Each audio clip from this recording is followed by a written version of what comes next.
জিয়া সাংস্কৃতিক সংগঠন ময়মনসিংহ দক্ষিণ জেলার উদ্যোগে মহান 21শে ফেব্রুয়ারি ও আন্তর্জাতিক মাতৃভাষা দিবস উপলক্ষে পুষ্পস্তবক অর্পণ দোয়া ও আলোচনা সভা।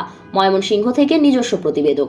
ময়মনসিংহ দক্ষিণ জেলা জিয়া সাংস্কৃতিক সংগঠন 21শে ফেব্রুয়ারি ও আন্তর্জাতিক মাতৃভাষা দিবস উপলক্ষে জিয়া সাংস্কৃতিক সংগঠন ময়মনসিংহ দক্ষিণ জেলা কমিটির নেতাকর্মীরা প্রথম প্রহরে র্যালি নিয়ে শহীদ মিনারে ফুল দিয়ে 52 ভাষা শহীদদের প্রতি শ্রদ্ধা নিবেদন করেন। এ সময় উপস্থিত ছিলেন জিয়া সাংস্কৃতিক সংগঠন জিসাসের সভাপতি প্লাবন সরকার ও সাধারণ সম্পাদক সলিমুল্লাহ। এ সময় আরও উপস্থিত ছিলেন জেলার সিনিয়র সহসভাপতি আসকার উদ্দিন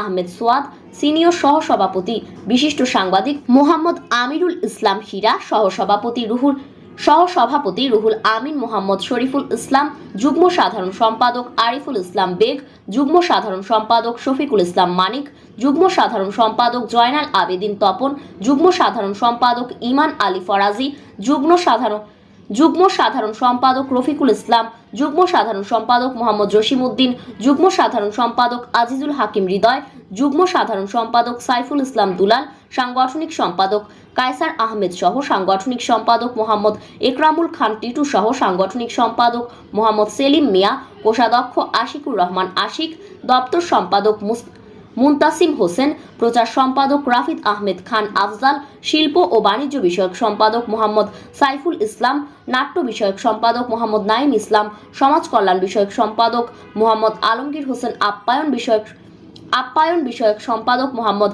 হারিজ উদ্দিন, তথ্য ও গবেষণা বিষয়ক সম্পাদক তাহিদ আহমেদ সানি, শিক্ষা বিষয়ক সম্পাদক জুন নুরাইন চৌধুরী, সহ সম্পাদক আব্দুল আল মামুন সহ আরও অনেকে। পরে আলোচনা সভা ও দোয়া অনুষ্ঠিত হয়। উক্ত অনুষ্ঠানে সভাপতিত্ব করেন ময়মনসিংহ দক্ষিণ জেলা জিসাসের সভাপতি মোহাম্মদ প্লাবন সরকার। অনুষ্ঠান সঞ্চালনায় ছিলেন জিয়া সাংস্কৃতিক সংগঠনের ময়মনসিংহ দক্ষিণ জেলার সাধারণ সম্পাদক মোহাম্মদ সালিমুল্লাহ। অনুষ্ঠানে প্রধান অতিথি হিসেবে উপস্থিত ছিলেন জিয়া সাংস্কৃতিক সংগঠন জিসাসের কেন্দ্রীয় কমিটির যুগ্ম সাধারণ সম্পাদক মোহাম্মদ আহসান হাবিব। সভাপতির বক্তব্যে জনাব প্লাবন সরকার বলেন, ফ্যাসিস্ট হাসিনার পতনের মধ্য দিয়ে বাংলাদেশে নতুন করে সাংস্কৃতিক বিপ্লব ঘটানোর জন্য ময়মনসিংহ দক্ষিণ জেলার নেতাকর্মীদের প্রতি অনুরোধ জানান। সাধারণ সম্পাদক মোহাম্মদ সলিমুল্লাহ বলেন, ভারতীয় অপসংস্কৃতির বিরুদ্ধে এদেশের সংস্কৃতি দেশের মানুষের কাছে তুলে ধরতে হবে।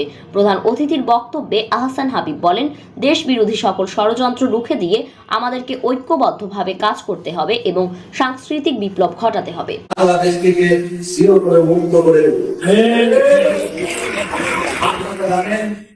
আমাদের জিয়া সাংস্কৃতিক সংগঠন 1993 সালে গঠিত। এই জিয়া সাংস্কৃতিক সংগঠন থেকে বাংলাদেশের বড় বড় বুদ্ধিজীবীরা হয়েছে। এক সময় এই জিয়া সাংস্কৃতিক সংগঠন থেকে জিয়াউদ্দিন আহমেদ দেশের প্রেসিডেন্ট হয়েছে। জিয়া সাংস্কৃতিক সংগঠন থেকে শুরু করে অনেক শিল্প কলাকৌশল রয়েছে। আমাদের সংগঠনের পরিচিতি সভা আগামী 25শে ফেব্রুয়ারি জাতীয় প্রেস ক্লাবে অনুষ্ঠিত হবে। আপনাদের যার যতটুকু সক্ষমতা আছে সক্ষমতা অনুযায়ী বেলা 2টার সময় আপনারা আমাদের প্রেস ক্লাবে চলে আসবেন। আমরা কেন্দ্রীয় কমিটির মিটিংয়ে আপনাদের